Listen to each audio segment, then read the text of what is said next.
Salut tout le monde. Vous avez vu, j'ai sorti le couvre-chef aux couleurs du stade briochin. Qui ne saute pas n'est pas briochin. Hey, hey. Bon, ceci dit, c'est pas pour ça que je vous convie à cette petite vidéo. C'est pour parler de notre terrain de foot. Vous me direz, il y a un lien, hein, pour parler du gazon. Attention, je vais vous le montrer. 3, 2, 1. Et le voici notre terrain de foot. Alors, cet aspect un peu blanchâtre peut vous surprendre. Eh bien, ne soyez pas surpris parce qu'on a là affaire à du sable. Notre terrain a été tout simplement sablé pour une meilleure filtration de l'eau. Et si on zoome un petit peu, si on approche un peu plus près, vous allez voir qu'il a été décompacté. C'est-à-dire que il y a eu des trous de fait à espace régulier tous les 3-4 cm. Regardez.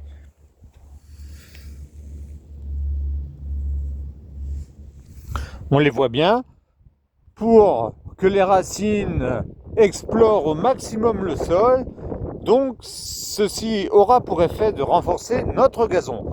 Vous remarquerez aussi que ce gazon, que ce terrain de foot n'a pas d'adventices qui sont les herbes folles. Et pourquoi il n'en a pas? Parce qu'on le désherbe à la main. Et oui, tous les lundis, mes collègues et moi, on vient avec une gouge et on désherbe à la main. On désherbe, mais on laisse quelque chose. On laisse le trèfle. Pourquoi? Allez-vous me demander. D'abord parce que c'est impossible de l'enlever. Ça ne nuit pas du tout à l'esthétique du terrain. Et en plus, le trèfle, c'est une légumineuse qui a la propriété de capter l'azote de l'air et de la redistribuer au sol et donc au gazon sur place. Donc c'est tout bénef. Faire le plus possible avec, le moins possible contre, comme disait le célèbre paysagiste Gilles Clément. Qu'est-ce qu'on peut dire autrement? Si votre gazon sèche l'été, ne vous inquiétez pas, c'est le pâturin annuel qui s'en va. Le pâturin annuel, il faut savoir que c'est la plaie, surtout pour un terrain de foot, parce qu'il a son enracinement sur les premiers centimètres du sol. Le pâturin annuel, on l'identifie assez facilement, il le graine. Il graine très facilement, contrairement au raies gras et à la fétuque, par exemple, qui sont d'autres essences de gazon. Alors, laissez-le sécher et à l'automne, les trous, vous pourrez les boucher en regarnissant, c'est-à-dire que vous allez acheter du gazon spécial regarnissage, vous allez griffer légèrement votre trou, voilà la partie non engazonnée, et vous allez semer à raison de 20 à 30 grammes au mètre carré. Autre question que l'on me pose souvent, pourquoi mon gazon a de la mousse? Souvent c'est un excès d'acidité et aussi une tonte trop rase. Ne tondez pas trop ras. Cela va favoriser l'apparition d'adventices et en plus de mousse.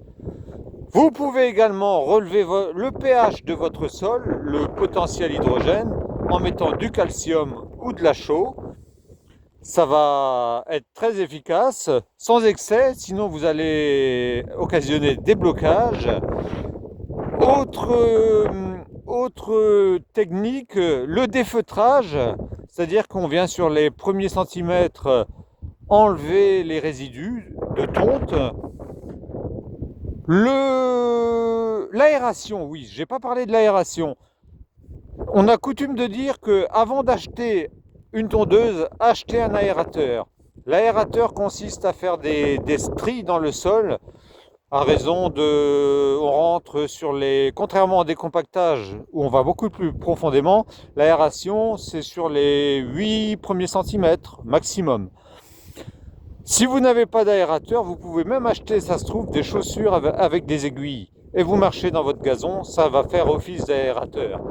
Si vous n'avez pas trop grand, bien sûr. Voilà ce qu'on pouvait dire. N'arrosez pas votre gazon, ça ne sert à rien. Vous allez juste le rendre plus friable. Moins vous arrosez, plus votre gazon sera en capacité de résister à la sécheresse et au froid l'hiver. Voilà. Allez, à bientôt pour une nouvelle vidéo. Attendez, je vous remonte ma bouille quand même. Voilà, ce serait dommage quand même. Allez, ciao, ciao, ciao. À demain sans doute.